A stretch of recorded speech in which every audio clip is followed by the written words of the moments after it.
Real crime stories, backyard beverage, coffee with Cannon, bitching with Bill, whatever mood I'm in. That's what we'll name the show today. I'm not bitching today. I feel good. I went to the gym early, had my coffee, so I'm not cranky. I hope that none of you guys are cranky in the chat. Um, Beautiful here, right? Everything's so green, but we're not getting any good weather. You know, it's raining practically every day. It's cool and rainy, and it's June 26th. June 21st is supposed to be the first day of summer. We didn't cut this deal with Mother Nature. What's going on, everybody? It's raining as if it's over in Great Britain. That was my attempt at a bad accent, but it's. I remember I went to college in Buffalo, Buff State, many, many years ago. And although I loved Buffalo and the people, Jeff Litwiller, how are you, buddy? Good to see you. I didn't like Buffalo's weather. Buffalo's weather was always, Cheryl, good to see you. Mike Mayo, hello from Indiana. Indiana wants me. Lord, I can't go back there now. Indiana wants me. I don't know where I pulled that song from. Anyway, Mary Brayman, good afternoon. Rainy and humidity, 81 in CNY. Woo. Yeah, so as I said, Buffalo was always like dark and gloomy, and the weather was always precipitation. But it was bright because the people there were so nice. They were so great. They really were. Linda Daughtry, good morning, Bill. Been raining here in Alabama, too. 6 days of rain in the 90s and humid. Ooh. It's still humid here, but it's not super hot. We haven't seen this. Although you're seeing, yesterday we saw the sun here and there. But Jenny Rose, Indiana, also very drab, strange. Yeah, it is pretty strange weather. But then I read something, they said that Florida was going to have a heat wave. So at the same time we're getting this crazy weather. Shari R, Nevada Pup, morning, Mr. Bill. Hello, Shari R, I love that Nevada Pup. So, I don't know if you guys watched last night, but I did a show with Melanie Little. Melanie gets more and more popular as the time goes on, and it's understandable. She's a smart lady. She's personable. She's a good actress. She knows how to put the story over. Besides report on the story, she knows how to put it over. Angela Witt from North Carolina. Good to see you, Angela. Teresa Eaton, hello from Petoskey, Michigan. Wow, I don't know, I never heard of that place, but I'm sure, Teresa, it's a nice place if you're from there. So we did a show last night, and again, I think that this story on the Titan sub, Ocean Gate Expeditions, the expedition to the Titanic, is really, Wendy Kraft, good afternoon, Sergeant Bill from Lansing, Michigan. Yeah, so it's really grabbing everyone's attention, I should say, for multiple different reasons. And of course, one of the reasons is the loss of life and the expectation early on that there was going to be the truth. Billy, I know you wouldn't pay $250,000 to go on such a death trap. I would not. I would be afraid to get into a sub like that. I wouldn't want to go into a U.S. Navy nuclear sub. I would be that claustrophobic, Marlene, morning from British Columbia, Canada, beginning of the world, famous Alaska Highway. Wow. I went to British Columbia once to go fishing. And actually we took like 3 or 4 planes and finally landed on this lake where we were going to go fishing. And it was my father-in-law's idea. And I'm not one that loves to go on a plane, each one getting smaller and smaller. I don't want to do that anymore. Even though the fishing was fantastic, the scenery, it was unbelievable. But you're flying over the mountains, and it looks like you can touch the mountains below you. I didn't like that. Char, Sergeant Bill, and everyone in the chat, good to see you, Char. So anyway, let's talk about the Titan sub, Ocean Gate Expeditions. ATS News, great to see you. No thanks, you feel like me. And of course, the CEO of this company, Stockton Rush. There's been a lot, look, I don't think we should, eviscerate the dead. And he's obviously not around anymore.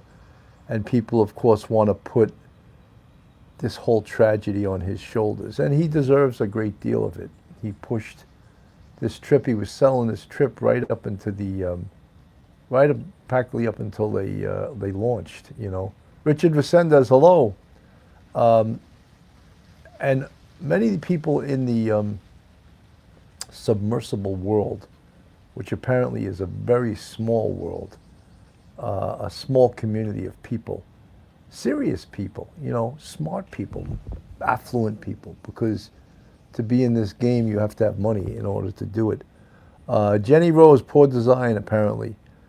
Yeah, I think, you know, we spoke about it last night, and I think James Cameron is the one that's coming out the hardest on it. Jeff Litwell, Respect the Dead. Absolutely, Jeff, and that's what I'm trying to do. Naomi McFarlane, hello, everyone from Southern California.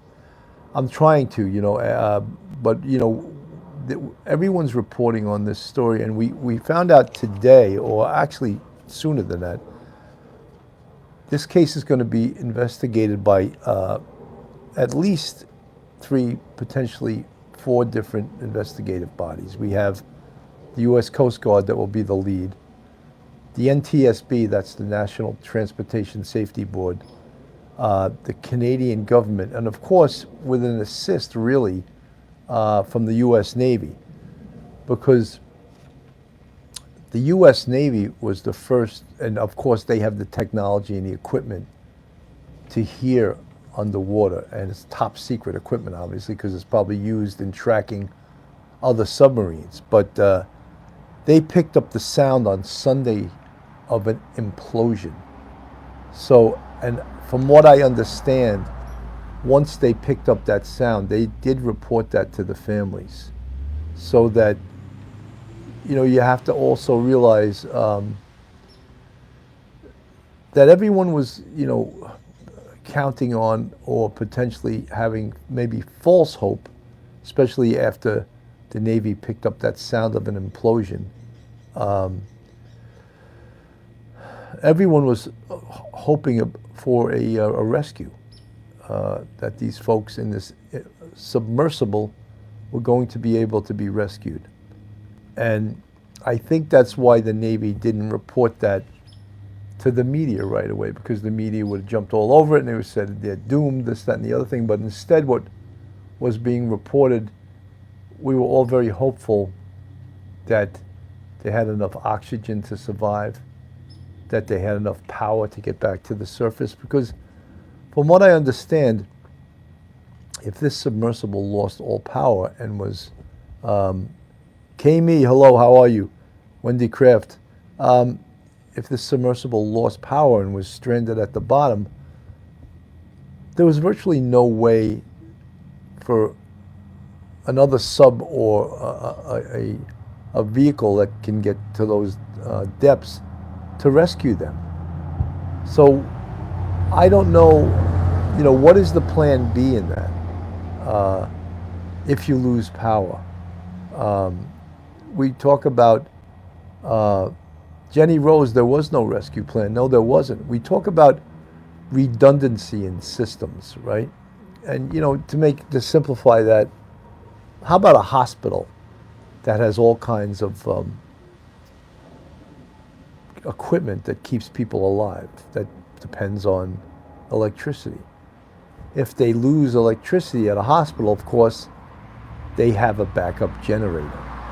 So all those things are thought of, but in this instance, if they lost power, what was the plan B? What was the plan B if they lost power? I don't know if there was one. Some of these submersibles do have backup systems. I think James Cameron spoke about that. That the submersible that he designed had all kinds of redundancy and backup plans, but this submersible, the Titan, apparently did not. And some of the design of it, sorry guys, my glasses were getting a little foggy. I couldn't see the chat. It's the humidity is causing some fog, some fog where I can't see the chat. Angela Wood, I believe they gave the public a 96-hour time frame so they had time to find it and keep the public off their backs. Well, it's not just the public It's really the press. The press wants to put things out there before it's really ready to be reported. And I think that's why the Navy held back. They didn't hold back from the families. They told the families what they had discovered. Now there's a full-on investigation again by the NTSB, the Coast Guard, the Canadian government, and of course the United States Navy. And the lead in this, of course, is the Coast Guard, the U.S. Coast Guard. And we all argue about, we were speaking on last night's show about certification, about inspection, about being insured. They had no insurance. Who would insure this vessel? No, I don't think anyone would insure this vessel because it wasn't certified. How do you insure something that wasn't certified? And we broke it down to the lowest common denominator, just about. I was surprised that a lot of people from other countries and other states were surprised that in New York State, your motor vehicle has to be inspected once a year. I don't think that's too much. I think that should be the very least certification. Even with that, people find ways to operate unsafe motor vehicles on our roads. What if there were no inspection in New York? And I understand certain states, you don't need your car to be inspected. Crazy. And as Melanie Little said, certain states you don't need car insurance. How crazy is that? People driving, so if someone slams into you, the only hope you have is that your insurance will cover it if they have no insurance, right? I don't think, also what insurance shows is a certain amount of economic stability, that this person that owns this car has enough money to be operating this car and to pay insurance and to keep the car safe so he doesn't put other people in danger. So in another way, with this case, is that Stockton Rush, the CEO of Ocean Gate Expeditions, Milwaukee Civilian, I wonder if it's in public interest to have tourists prepay for these. That's a good question, Milwaukee Civilian, because if there was the biggest reason for these trips were the profit motivation, there's another reason where certification was thrown out the window. Certification, I'm getting fogged up again. Certification and inspection and quality assurance, all of that gets thrown out the window at times when there's the profit motive, when people are paying $250,000 per trip to go down to see the Titanic. So the profit motive was there, therefore is there now an unsafe aspect to this because the CEO of this company is doing, Teresa, hi all, so happy to catch this again. Ugly, hi everyone, this is my kind of channel. I love that name, Ugly. Uglee. That's a made up name, but it's a pretty cool one. 102 people in the chat, 41 with the thumbs up. Guys, let's get more thumbs up. I need more thumbs up. If I have 102 in the chat, I should have 100 thumbs up at least, right? Let's get more thumbs up. What do you guys think this is? Naomi McFarland, yes, the Titan had done at least 12 or 13 previous trips. And that was another reason. When you talk about like metal fatigue, or in this instance, it was a composite fiber wound filament. That's what the outer walls of this submersible were made of. A cumulative wear and tear on it, and it was explained last night by an engineer. It's similar to taking a piece of wire and bending it back and forth till it snaps. That's what this engineer compared it to. And on each trip, as the water pressure would push the whole walls in, it weakened this composite fiber wound filament material, which really wasn't approved to use as material for this sub. Jenny Rose, wind turbine blades are made of this. Maybe, I'm sorry, they would break off. I'm sorry I didn't get to read your whole thing. It went too fast. Again, James Cameron, who seems to be one of the spokespeople for this industry, for this small community, he was talking about how this composite material really has no business in submersibles, being used as a material for submersibles. One of the things that Stockton Rush explained too is you saw those big plexiglass windows. They were sort of like on a cone. They were cone shaped, like the top of an ice cream cone almost. And he said when they reached maximum depth that these cylinder-shaped cones that were made of like plexiglass, but yet it was 7 inches thick, 7-inch thick plexiglass, that the water pressure would push it in like 3/4 of an inch, and you could actually see it being pushed in. To me, that would be terrifying. And he claimed there would be a huge warning if it was about to snap, and before that, you would start ascending. I don't think you would get that warning, MJ, yikes, exactly that. Like plexiglass that's 7 inches thick is going to be pushed in 3/4 of an inch. That I would think that if you were inside that submersible, that would be absolutely terrifying to see that. There has to be, I guess, on some levels, even on a submersible made of steel or an approved material, I would imagine there would have to be some type of plexiglass, although the cameras, I guess, that they have are their eyes and ears, and whether they're inside or outside the submersible, I don't know the design well enough to say that. But all of these things had to be certification, a huge thing, inspection, what this submersible was made of, a composite fiber wound filament hull. And James Cameron said, there's no place in deep submersion for the use of that material. So that's coming from James Cameron, the producer, director of the movie The Titanic. The engineering of it, of course. And according to James Cameron, there was no excuse for what happened here. No excuse except, I guess, unnecessary chances taken with a inferior made vehicle, and that's basically what this comes down to. Now, where are we right now with this investigation? Again, we mentioned at the outset that the U.S. Coast Guard will take the lead. The NTSB, National Transportation Safety Board, the Canadian government will be part of this investigation.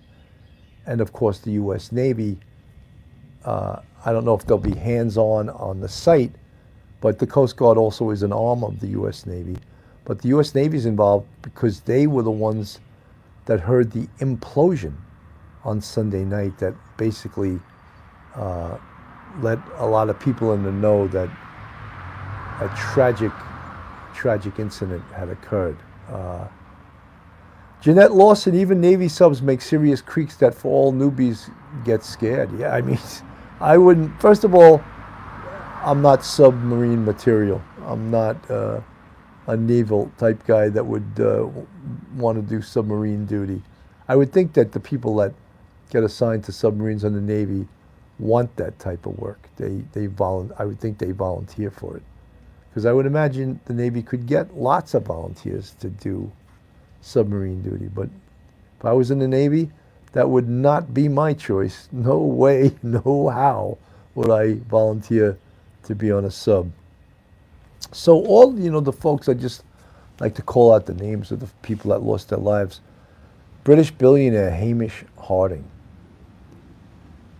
French oceanographer Paul-Henri Lajourlet, and of course the OceanGate CEO Stockton Rush, and Pakistani business mogul Shahzada Dawood and his son Suleiman, who was only 19 years old.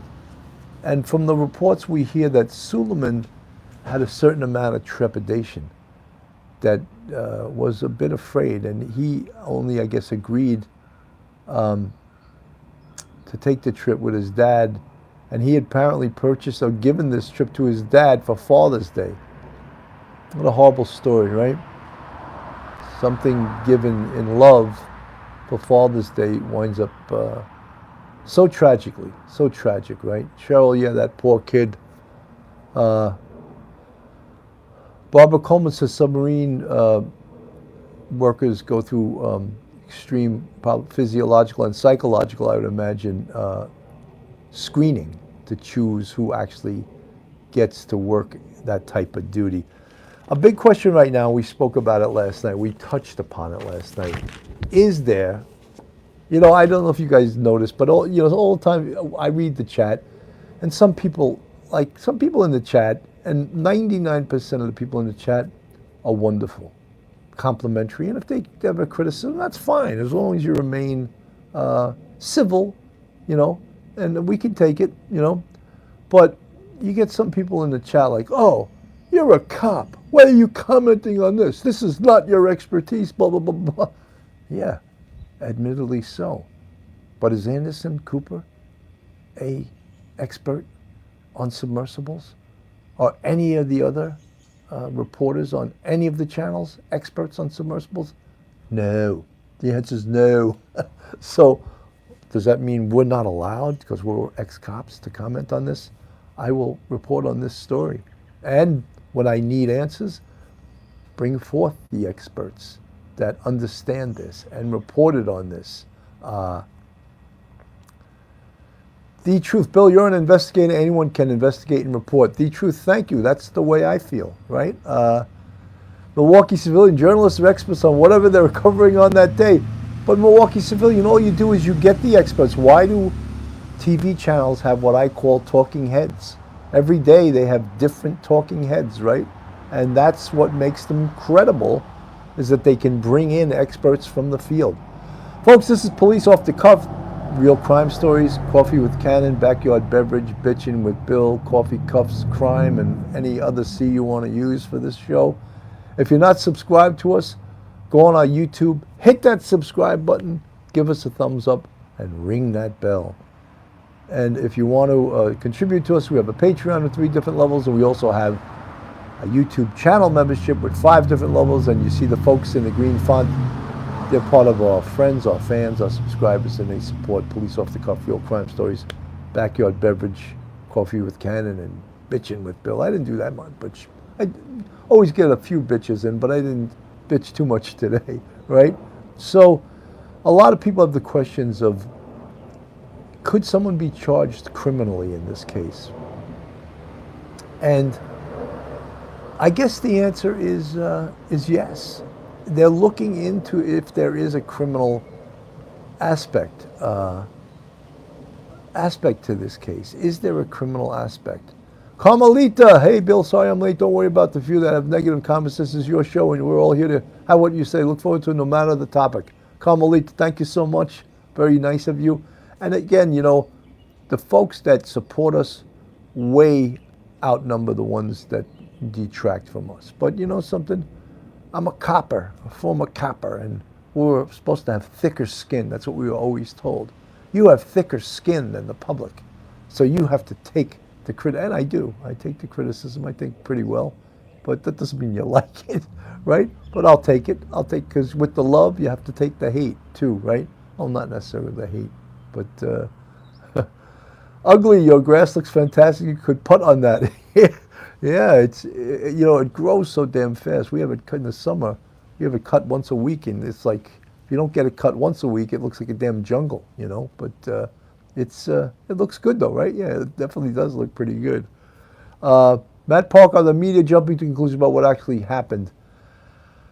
I think, Matt Parker, that the investigative bodies are doing such a good job and have done such a good job already that we really know what happened, you know?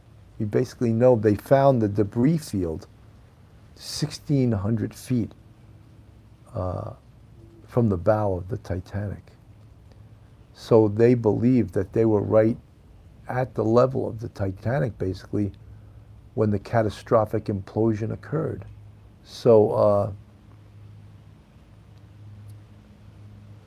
Kim Lind, yes, that was the way that the Titan, he just said it was towed out there, and it was on a Canadian-flagged ship.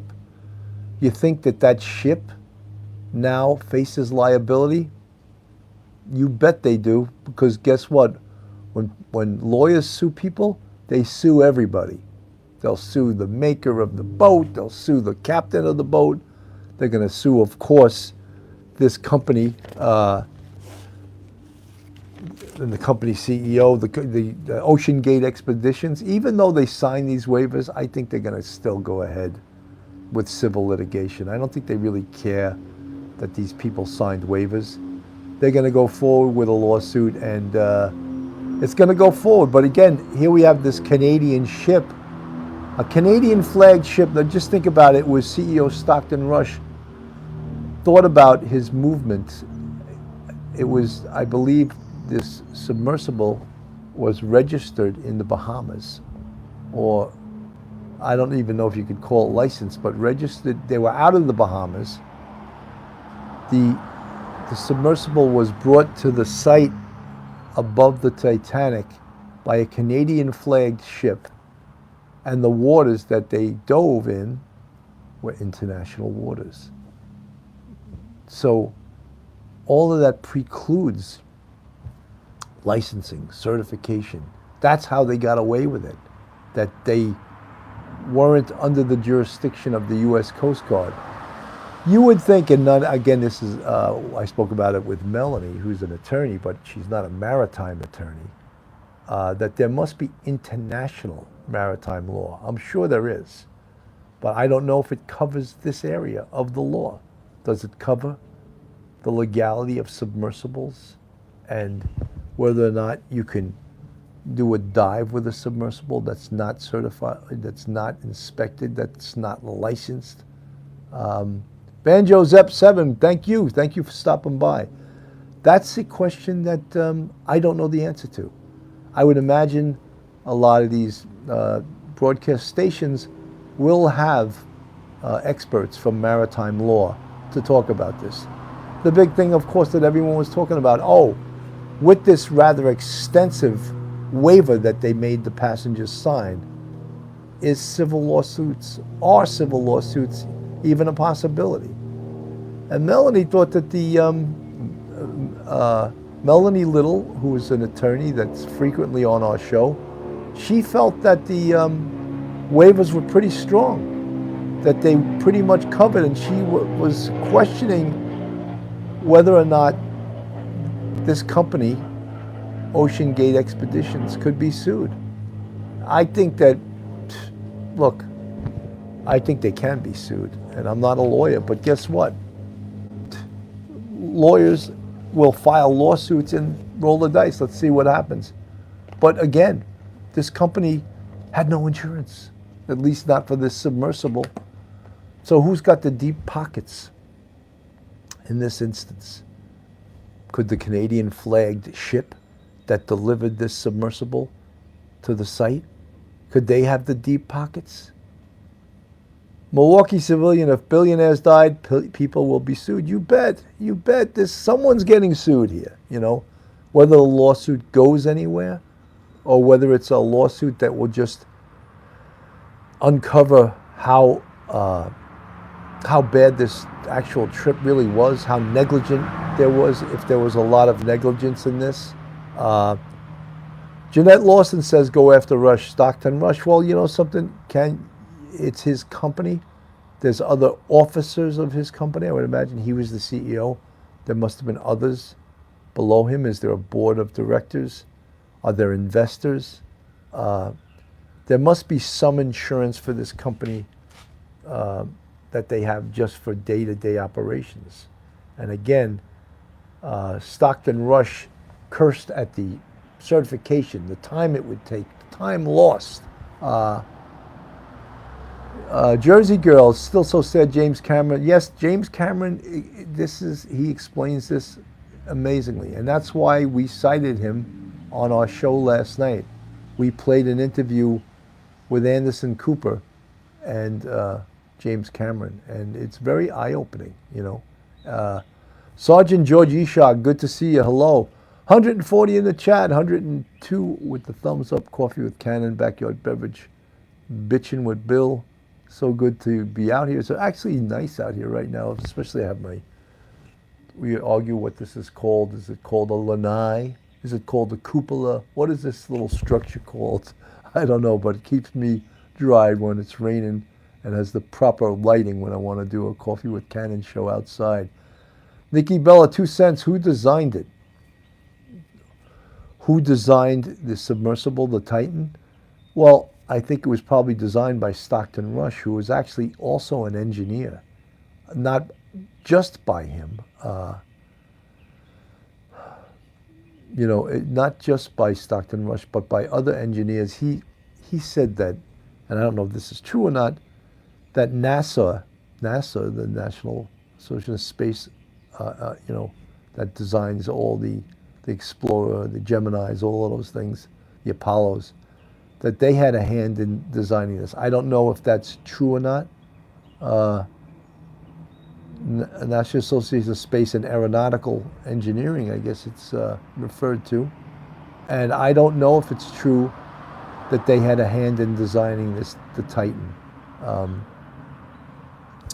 We'll find that out because, as we said, as I've repeated numerous times, there's going to be an amazing in-depth investigation to this, and the lead agency is the United States Coast Guard. Then we have the NTSB, National Transportation Safety Board, the Canadian government, and of course the U.S. Navy. So all of these entities will be investigating this, and we'll get the truth. We'll get the who, what, where, how, and whys to this case, and we'll find out the truth. And again, a tragic, tragic incident. And like I do on many cases, I always do a shout out to the victims who are real victims in these cases. British billionaire Hamish Harding, French oceanographer Paul-Henri Nargeolet, of course the Ocean Gate CEO Stockton Rush, and the Pakistani businessman Shahzada Dawood and his son Suleiman, just 19 years old. And a huge tragedy that Suleiman Dawood lost his life in this situation, along with his father, along with all 5 of the folks who lost their life here. Just, again, a tragedy. We're going to be we'll be following this again. We'll be speaking about this again because it's an ongoing investigation, and it has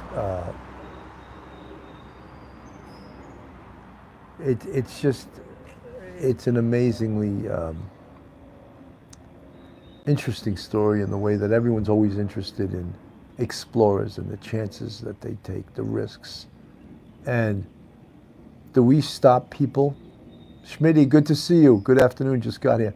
Do we stop explorers from taking risks like this?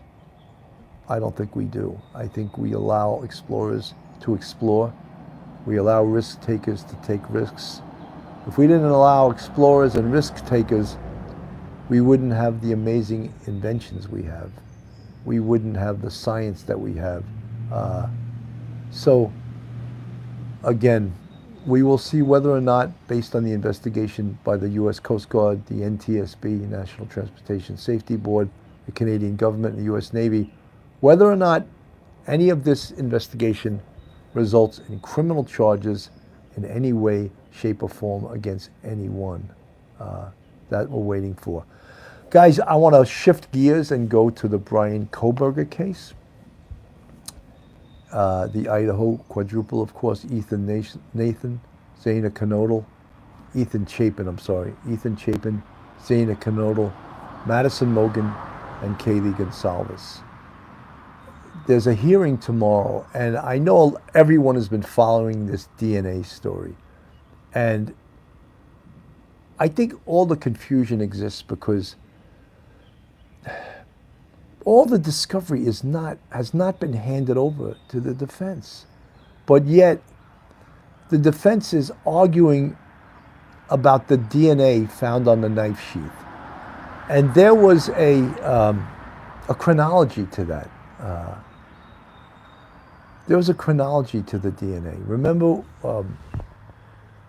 it was first reported that the DNA on the knife sheath matched Brian Kohberger's father because they used investigative genetic genealogy, which entails a technique called SNP, single nucleotide polymorphism. These words get bigger and bigger, and so they used that technique, and we found out recently that the law enforcement body that used that technique was the FBI. However, the FBI is not handing over their paperwork in regards to this. And at some point, this could be a huge demand of the defense that the FBI hand over the way they arrived at matching Brian Kohberger's DNA to the point where it was that crazy number to 1. That it's basically it's his DNA undoubtedly, and that number was 5.37 octillion times to 1. That the DNA on the knife sheath belongs to Brian Kohberger. Now, what a lot of the mainstream media channels, I just watched someone on CNN this morning reporting, is that they have other DNA that they're reporting. Remember they found, or someone pointed out, that there was a glove within the crime scene, within a fenced-in area. Well, that glove had to be tested, and it has DNA on it. I believe it's male DNA, but unidentified male DNA. So what does that do? That creates doubt. There's other DNA in the house, but doesn't that make sense that there's other DNA in the house?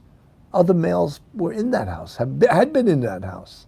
And what we know now is that touch DNA can last for a long time. Skin cells, Teresa, cotillion, billion times billion times billion. Guys, I was never good in mathematics, and when I used that term, they said, well, actually, octillion times, I think, is 15 zeros. And, that's pretty much saying this DNA is Brian Kohberger's. It's his DNA. Oh, I'm sorry, Schmitty, saying 27 zeros. You're right, Schmitty, I was wrong. So see, that's why I became a cop and not a mathematician or a computer guy or a doctor or someone where mathematics became so important. Teresa, again, all you guys are hitting me with the 27 zeros. All right, I surrender. You're right, I'm wrong. So it was 27 zeros. So the DNA undoubtedly belongs to Brian Kohberger.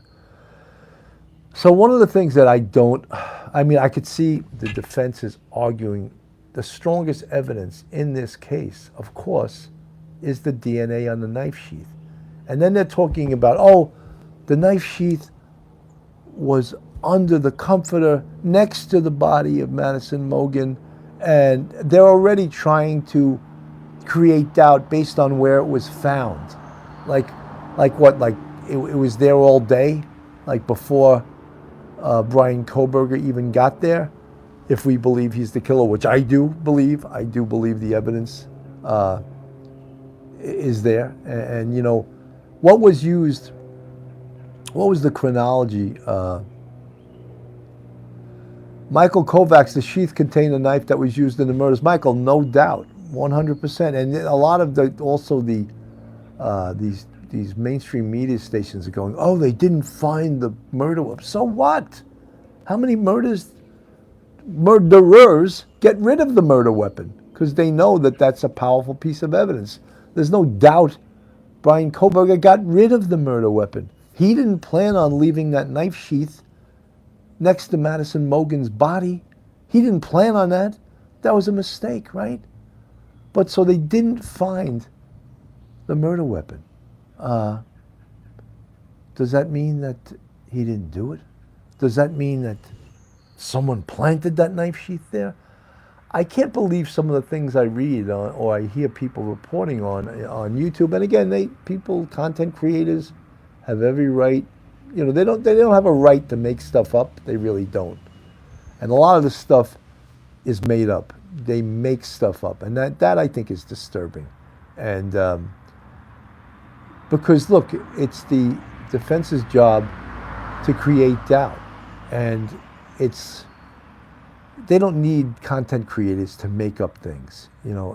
Because look, why do you think that there was a gag order put on this case? To slow down, and not just. And I don't agree with the fact.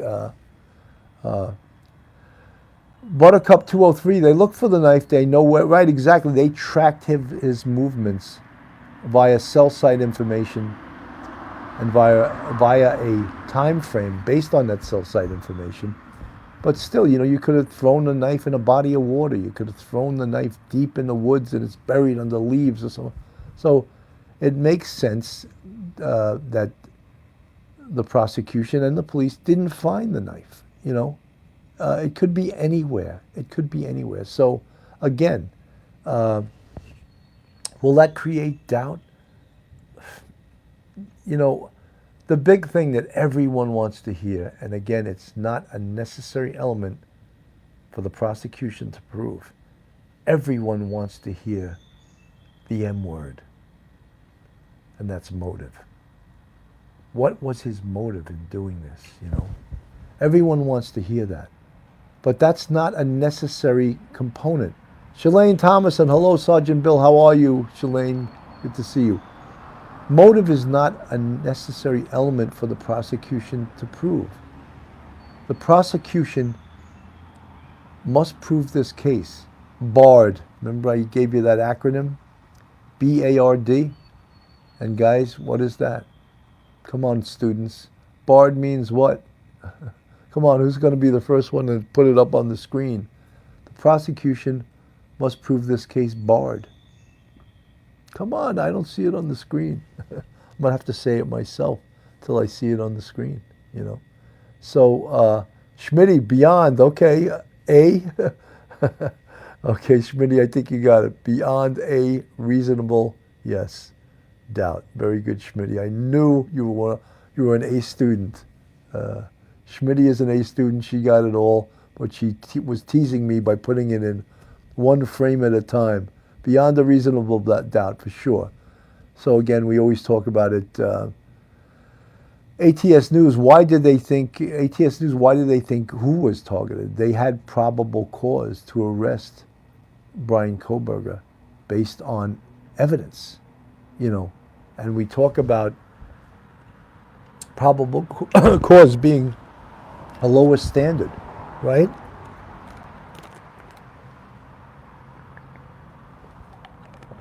Probable cause is just facts and circumstances that would allow a reasonable person to believe that a crime has been committed and the person arrested committed that crime. That's K.H. Walker. Good to see you. I love in the green, the bucket. Yes, that's our YouTube channel members. Thank you so much. So yes, a